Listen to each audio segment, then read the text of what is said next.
শুধু একটা আওয়াজ পাইলাম, তো ফটস করে উঠলো। ফটস করে ওঠার পরে উনি গাড়ি ব্যাক করলো, বলছে আমাকে গুলি মারেছে। তো আমরা তো চলতে পারবো না, মহিলা তো আরো চলতে পারবো না। বেটা ছেলেকে যেই করতে পারলেও তাহলে মেয়েরা তো আরো ধর্ষণের মধ্যে পড়ে যাবে। যেই এটা করে থাকুক হার পাবে না, খুব দ্রুত পুলিশের ব্যবস্থা নেবে।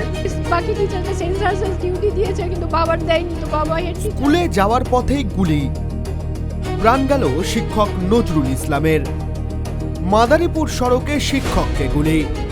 সকালবেলা বাড়ি থেকে স্কুলের উদ্দেশ্যে বেরিয়েছিলেন পেশায় শিক্ষক নজরুল ইসলাম। প্রতিদিনের মতোই যাচ্ছিলেন বিদ্যালয়ে, কিন্তু পথেই ওত পেতে থাকা দুষ্কৃতীদের গুলিতে প্রাণ গেল তার। সকাল প্রায় 8টা নাগাদ ঘটনাটি ঘটে ইসলামপুরের মাদারীপুর জাতীয় সড়কের ওপর। জানা গিয়েছে বাইকে করে এসে নজরুল ইসলামের পথ আটকায় দুষ্কৃতীরা। এরপর তাকে লক্ষ্য করে গুলি চালানো হয় বলে অভিযোগ। বিষয়টি লক্ষ্য করেন এক সাইকেল আরোহী। তার চিৎকারে ছুটে আসেন স্থানীয় বাসিন্দারা। খবর দেওয়া হয় পুলিশেও। আমি দেখলাম, আমি টিফিন করতেছিলাম, শুধু একটা আওয়াজ পাইলাম, তো ফটস করে উঠলো। ফটস করে ওঠার পরে উনি গাড়ি ব্যাক করলো, বলছে আমাকে গুলি মারেছে। আর সামনে একটা ছেলে ওখানে দাঁড়াই ছিল, জাতীয় ছিল ওষুধ মারতে, সেই ছেলেটা আবার থানায় ফোন করলো, এইটুকু জানি। হ্যাঁ, গুলি লাগেছে, তখন ব্যস্ত, ওই ব্যালেন্স থাকতে পারে না, তখন শুয়ে পড়ছে। না, শব্দ আমি ওটা শুনলাম, ওই আওয়াজটা শুনছি। পুলিশ ঘটনাস্থলে পৌঁছে রক্তাক্ত অবস্থায় শিক্ষককে উদ্ধার করে ইসলামপুর হাসপাতালে নিয়ে যায়, কিন্তু সেখানে অবস্থার অবনতি হওয়ায় তাকে উত্তরবঙ্গ মেডিকেল কলেজ ও হাসপাতালে স্থানান্তর করা হয়। সেখানেই চিকিৎসকেরা নজরুল ইসলামকে মৃত বলে ঘোষণা করেন। মৃত শিক্ষক নজরুল ইসলাম রামগঞ্জের রাজাভীম প্রাথমিক বিদ্যালয়ের প্রধান শিক্ষক ছিলেন। বাড়ি ইসলামপুরের 1 নম্বর ওয়ার্ডে। চোপড়াতেও তার বাড়ি রয়েছে। 2023 সালে বামফ্রন্ট ছেড়ে তৃণমূলে যোগ দিয়েছিলেন নজরুল ইসলাম। তিনি তৃণমূল প্রাথমিক শিক্ষা সেলের চোপড়া ব্লক সভাপতি ছিলেন।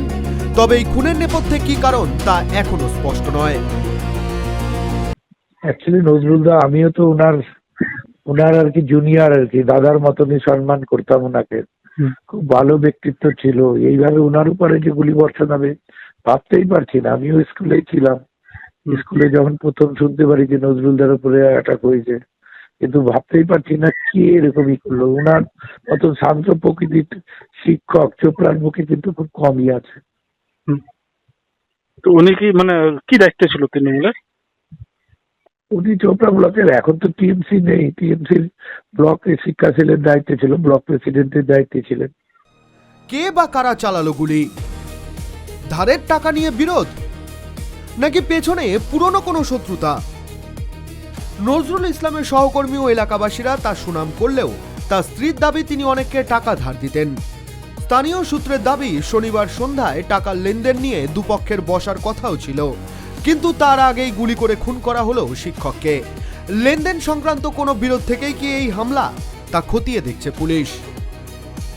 এই যে গুলি করেছে, মানে কেন এর মধ্যে কাউকে সন্দেহ করছেন? এখন কেউ যদি গুলি না করে তো কেমন করে গুলি হলো? হ্যাঁ, সন্দেহ তো আছেই।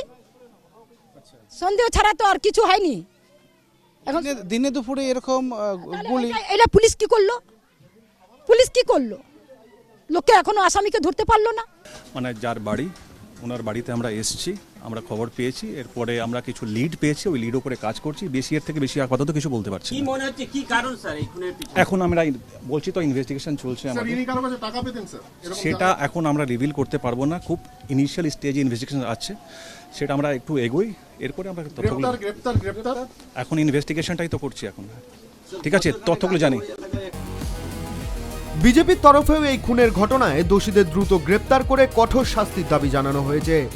রাজনৈতিক পরিচয় যাই হোক, এই ধরনের খুন কোনোভাবেই কাম্য নয় বলে দাবি বিজেপি নেতৃত্বের। খুবই দুর্ভাগ্যজনক এবং দুঃখজনক ঘটনা। যে কোনো মৃত্যুই কাম্য না। বছর আগে শুট আউট হয়েছে।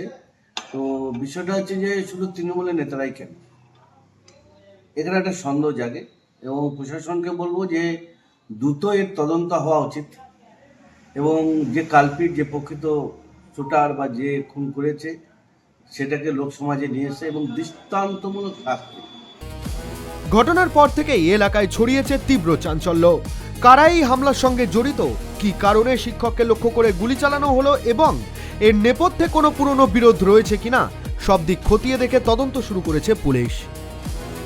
ইসলামপুর থেকে ক্যামেরায় নিবাস বর্মনের সঙ্গে শচীন দাস ও অনিমেষ সরকারের রিপোর্ট, KTV বাংলা।